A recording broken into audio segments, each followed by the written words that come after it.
Sabe, geralmente quando a gente pensa na palavra exegese, a imagem que vem direto na cabeça é a de uma sala de aula de teologia super silenciosa. Sim, pilhas de dicionários pesados, né? Aquela coisa bem empoeirada. Exatamente. Acadêmicos debruçados sobre pergaminhos antigos, tipo, tentando dissecar o que um texto milenar quer dizer. É um exercício acadêmico. É algo feito com papel, caneta e, com certeza, muito café. É a extração cirúrgica do significado de um texto. Um processo que a gente vê como puramente analítico, bem frio e metódico. Pois é. Mas e se essa palavra, lá na sua raiz etimológica mais profunda, não fosse usada originalmente para descrever uma técnica de leitura? Nossa, isso muda tudo. Indo como a tradução viva de algo totalmente incompreensível. É exatamente essa a premissa de um documento muito fascinante e denso que a gente tem em mãos para a nossa exploração de hoje. E qual é o material de hoje? O texto se chama João 1, versos 15 ao 18.docs, e foi escrito pelo irmão Marcelo Oliveira. Olha, esse é um material que exige um mergulho corajoso, porque ele não fica só naquela superfície teológica, sabe? Ele vai fundo. Vai muito fundo. Ele vai direto nas raízes e na mecânica do grego antigo para tentar explicar conexões espirituais que são muito complexas. E ele faz isso usando o que o autor chama de perspectiva triofanista. E, antes da gente avançar 1 milímetro sequer, eu acho que a gente precisa definir o que é essa perspectiva triofanista.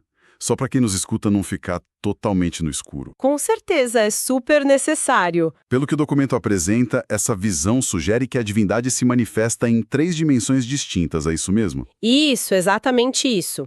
E para entender todo o resto da análise, é vital ter essa lente bem clara na mente. Tá. A perspectiva triofanista argumenta que, primeiro, há o espírito invisível e insondável. Depois, há um corpo metafísico, frequentemente associado à glória ou à Shekinah, que os anjos veem. E, finalmente, há a manifestação física e tangível em carne. Entendi. 3 camadas. Exato. O autor usa essa estrutura de 3 camadas para tentar resolver alguns dos maiores paradoxos da teologia bíblica. Perfeito. E, bem, com essa lente definida, é fundamental também a gente deixar um aviso de imparcialidade aqui bem cristalino. Sempre bom lembrar. Sim, porque o texto que a gente vai dissecar hoje contém interpretações teológicas e doutrinárias muito específicas. Então, nosso papel aqui, como sempre nessa nossa jornada de conhecimento, é manter uma postura totalmente neutra. Nós somos apenas guias investigativos hoje. Exato.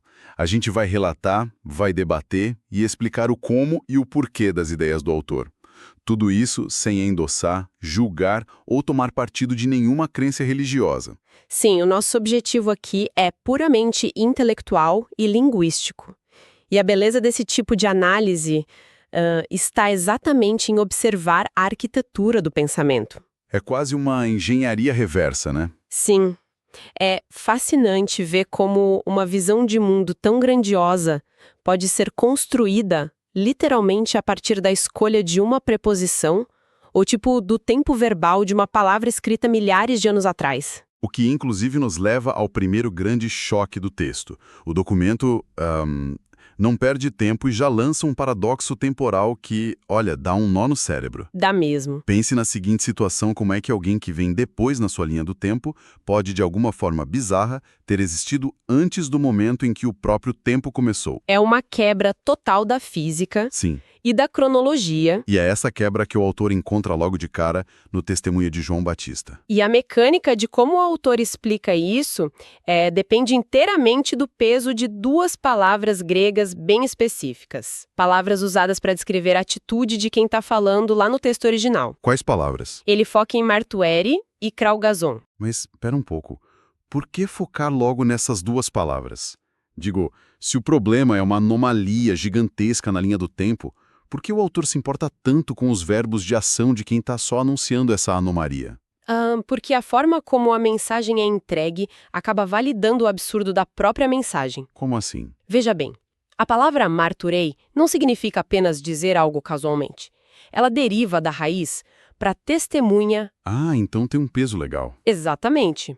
No contexto apontado pelo estudo, isso carrega o peso absoluto de um testemunho verdadeiro, autorizado e quase que jurídico.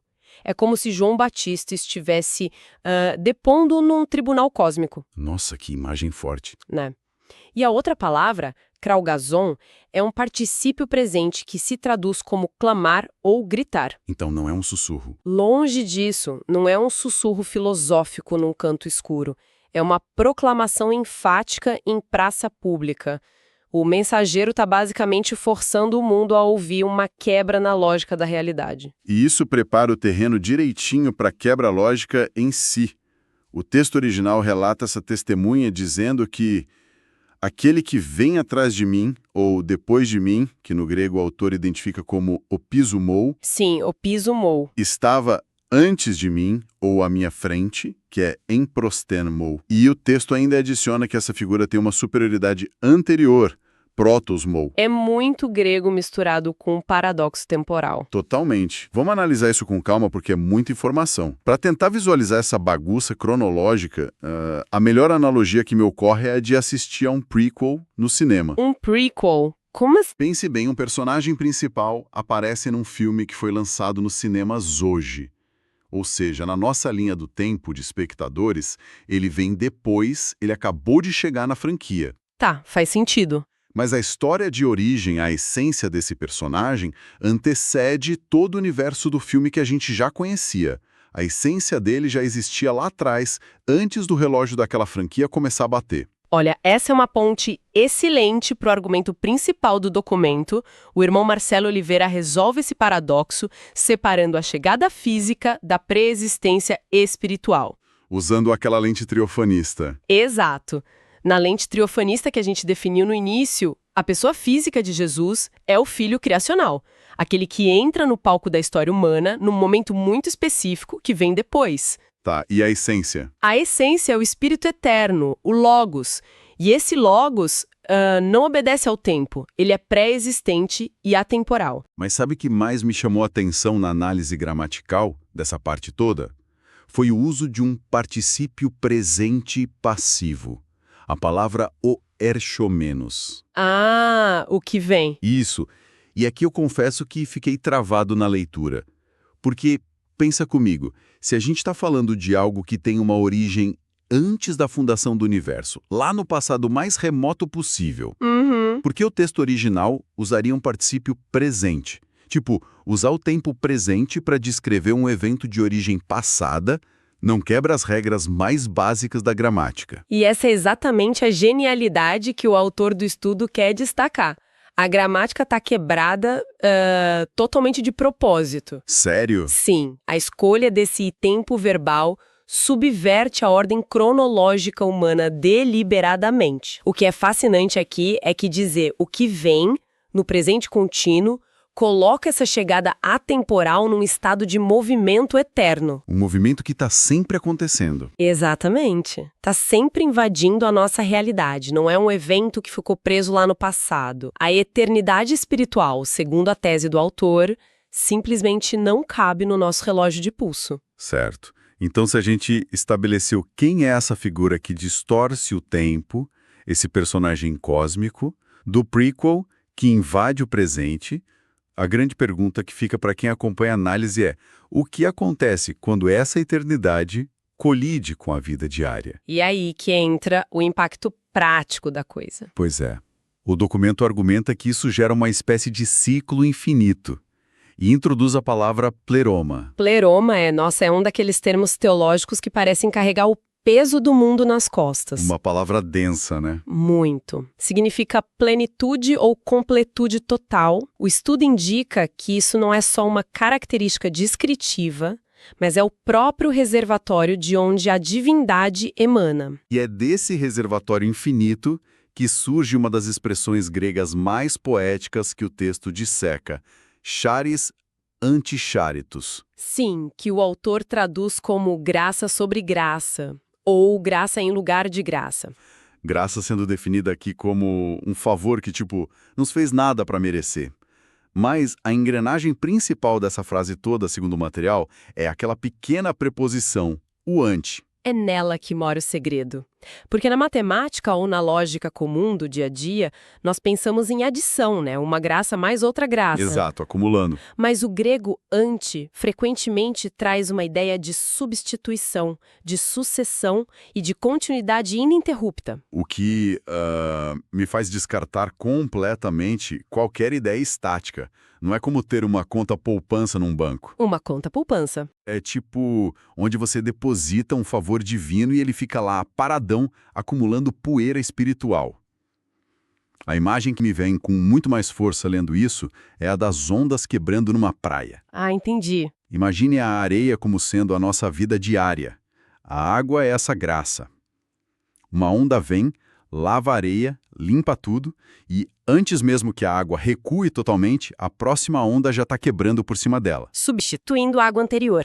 Exato, substituindo por água fresca, é um processo super dinâmico, violento no bom sentido e totalmente inesgotável. É uma imagem visual muito poderosa e, se conectarmos isso com o panorama geral, com a estrutura maior que o autor constrói, a gente entende por que isso é tão crucial. Ele liga isso ao Antigo Testamento, não é? Sim, ele faz uma ponte direta com promessas bem antigas. Essa ideia de graça substitutiva e contínua é apresentada como a realização literal de uma mudança gigantesca de sistema. O texto mergulha fundo nos profetas antigos. Ele cita Jeremias lá no capítulo 31 e Ezequiel no capítulo 36. Textos fortíssimos. Muito. Textos que falavam de uma mudança estrutural na humanidade. Sair de uma lei que era escrita externamente, em tábuas de pedra rígidas, para uma lei que seria internalizada. Algo escrito no próprio tecido do coração humano. Só que, na prática, como é que essa onda contínua de graça transforma uma tábua de pedra num coração que pulsa? Qual é a mecânica dessa transformação segundo a fonte? O documento argumenta que a mecânica é exatamente a mudança do motor da natureza humana. O motor? Sim. Em Ezequiel, tem aquela promessa dramática de arrancar o coração de pedra e colocar um coração de carne. O estudo teológico defende que o que possibilita essa cirurgia interna não é a força de vontade humana. Não é tentar ser uma pessoa melhor por conta própria. Não. É essa charis ante charitos. O pleroma, aquela completude lá do reservatório que a gente mencionou, atua como um motor que não para de girar nunca. Então a motivação muda. Totalmente. A mudança de comportamento deixa de ser uma obediência forçada, pelo medo de quebrar uma regra externa, e passa a ser uma resposta natural a essa comunhão íntima. Impulsionada pelas ondas contínuas de perdão e renovação. Exatamente isso. E isso nos leva a um ponto de tensão inevitável na leitura. Porque, poxa, se agora a gente tem esse motor interno, como ele se compara com o sistema que estava rodando antes? Ah, o choque entre os dois sistemas. Sim. O autor do estudo aponta para um contraste fortíssimo que é feito lá no texto bíblico. Uma justaposição que é quase agressiva, na verdade, entre o manual de regras e a realidade viva. De um lado, Moisés e a lei. E do outro, Jesus Cristo com a graça e a verdade. E é neste momento que a análise gramatical do irmão Marcelo atinge, um nível de precisão microscópica. O texto contrasta o sistema anterior, a lei, que em grego é nomos, com um novo sistema. E a diferença não está só nas palavras em si, né? Não, a diferença fundamental não está apenas nos substantivos, mas na voz dos verbos. O estudo destaca que, ao falar da lei de Moisés, o verbo empregado é edote. Que se traduz como foi dada, uma voz passiva. Exatamente. E a voz passiva é a chave de tudo aqui. Ela indica um decreto externo, algo que foi embalado, entregue a alguém, e agora o receptor que lute, que se vire com aquilo. Você recebe a regra e a responsabilidade é toda sua. Isso. Em contrapartida absoluta, quando o texto aborda a graça e a verdade que chegam com essa figura de Jesus, o verbo muda drasticamente. Muda para egeneto. Sim, que significa veio a ser ou tornou-se. Uma voz ativa, algo que passa a existir no tecido da realidade de forma muito palpável. Bem palpável e dinâmico. Mas peraí, vamos pausar um segundo e exercer um pouco de pensamento crítico aqui, porque Essa é uma afirmação ousadíssima. Não é qualquer coisa. O autor está fazendo uma separação teológica gigantesca, baseada apenas na diferença entre a voz passiva e a voz ativa de verbos gregos.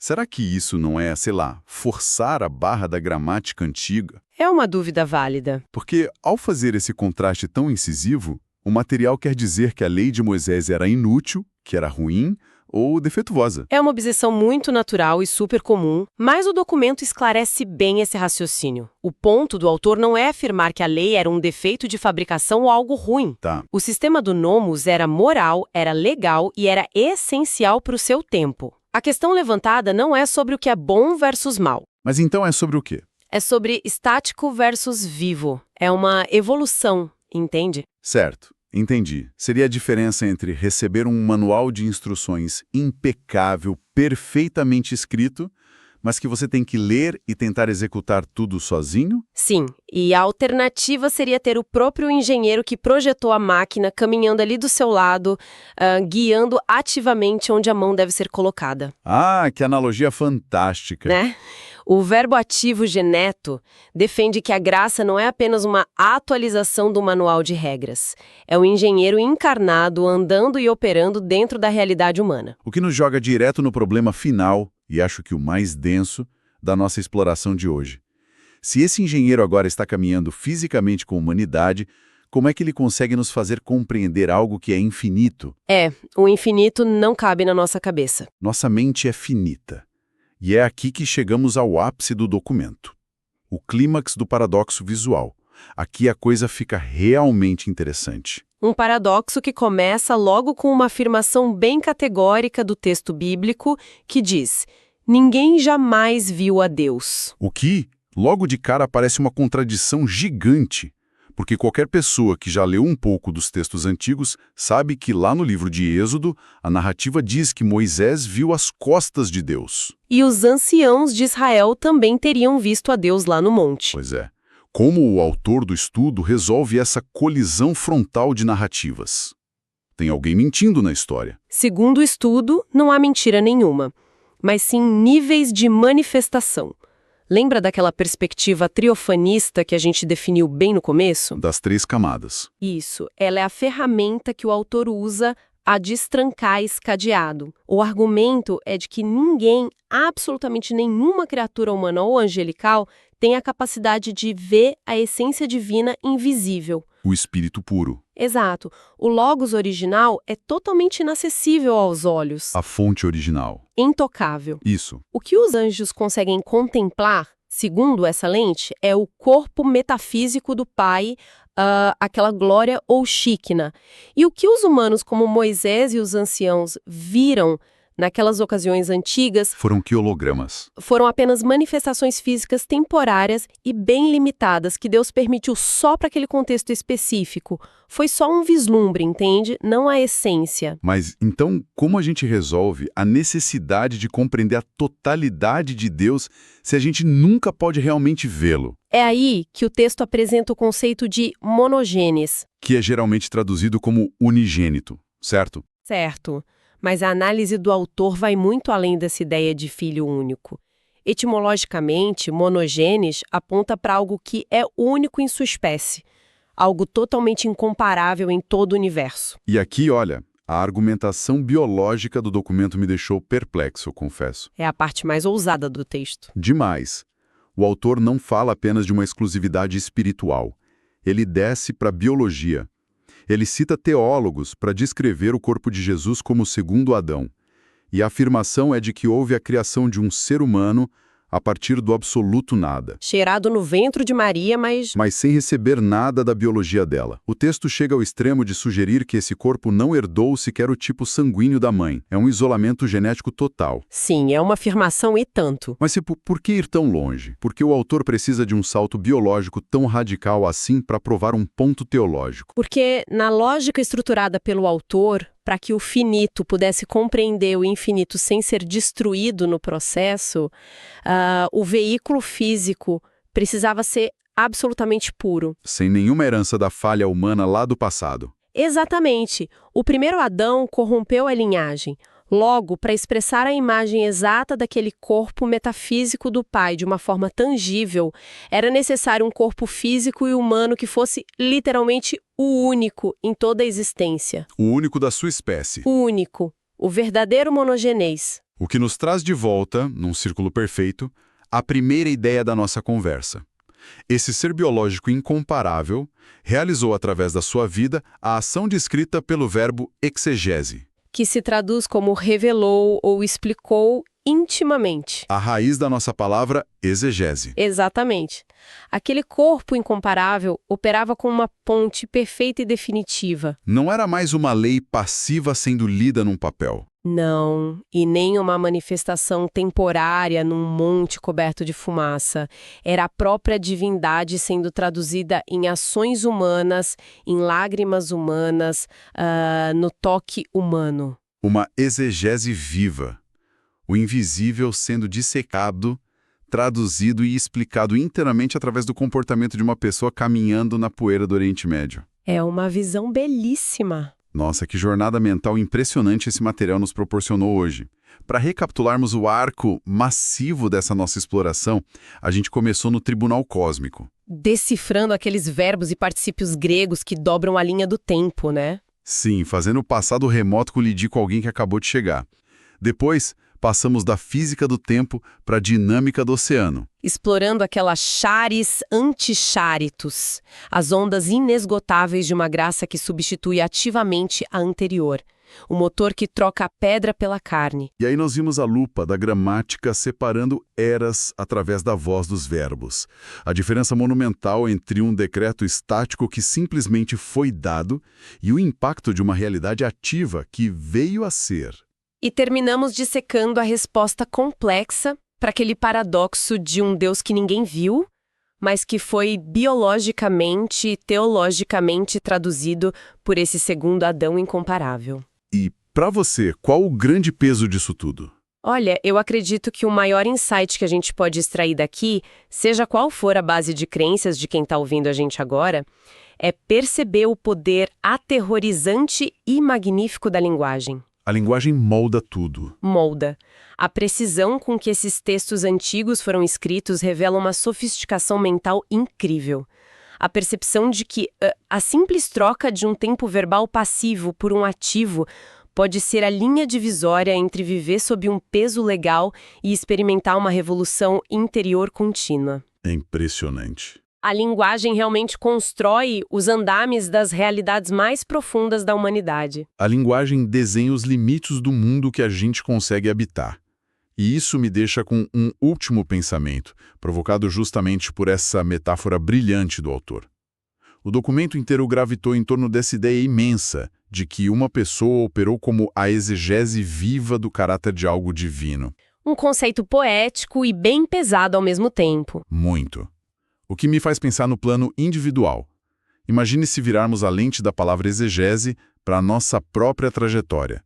Se cada atitude no trânsito, as escolhas éticas que a gente faz quando ninguém está olhando, as palavras que digitamos em uma tela, Como a gente trata os outros, né? especialmente aqueles que não podem nos oferecer nada em troca. E se tudo isso fosse compilado como a exegese viva das nossas crenças mais íntimas?